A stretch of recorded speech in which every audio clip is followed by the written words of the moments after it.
Hello, everyone. Welcome to Fairly Unbalanced with Mike Tallon. Please, if you could do me a favor and do the whole like and subscribe thing, it would really help as we enter day 3 of Kevin McCarthy's ritual humiliation. And it's been a good one. Uh, as I'm making this video, as we speak, Kevin McCarthy is on his 10th failed attempt to gain enough votes to become the speaker.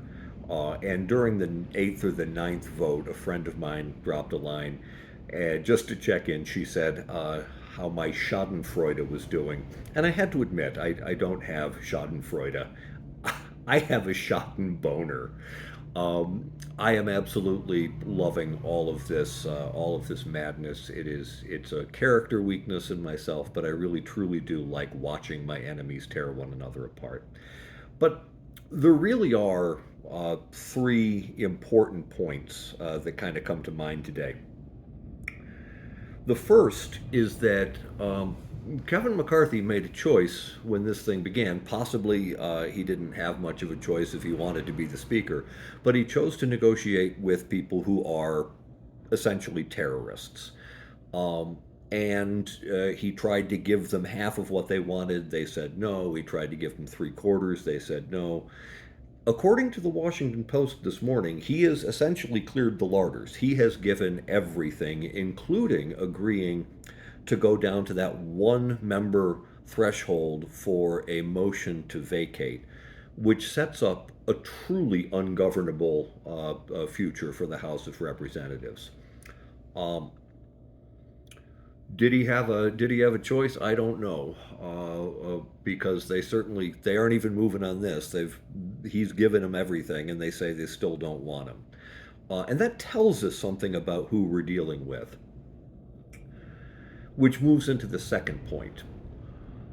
Yesterday, something really fascinating happened, and it was the first time this happened in 6 years since Donald Trump came down the escalator. There's this big tension.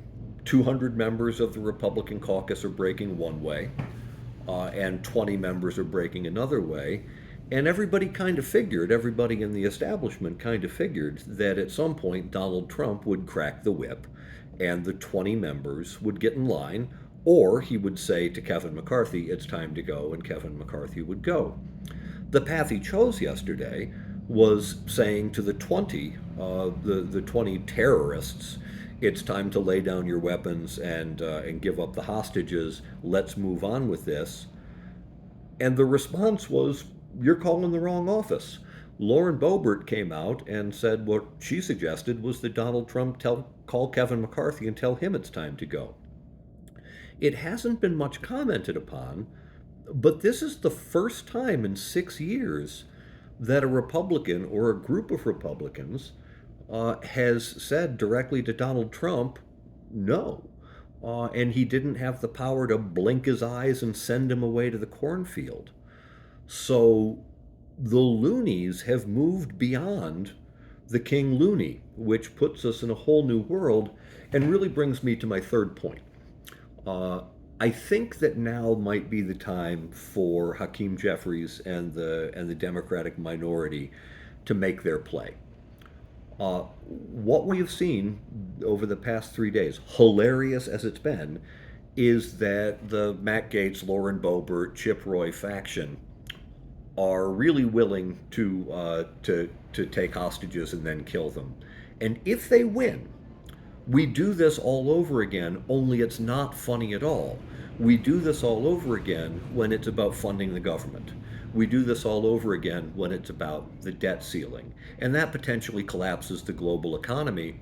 And it certainly seems, from what we've seen from these people today, they are at it's my way or the highway.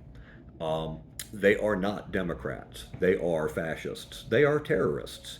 And maybe it's time to toss Kevin McCarthy a line by getting some side agreement with him that they're going to cut these people out of power positions, as I mentioned in a video yesterday. And then the Democrats don't have to vote for McCarthy.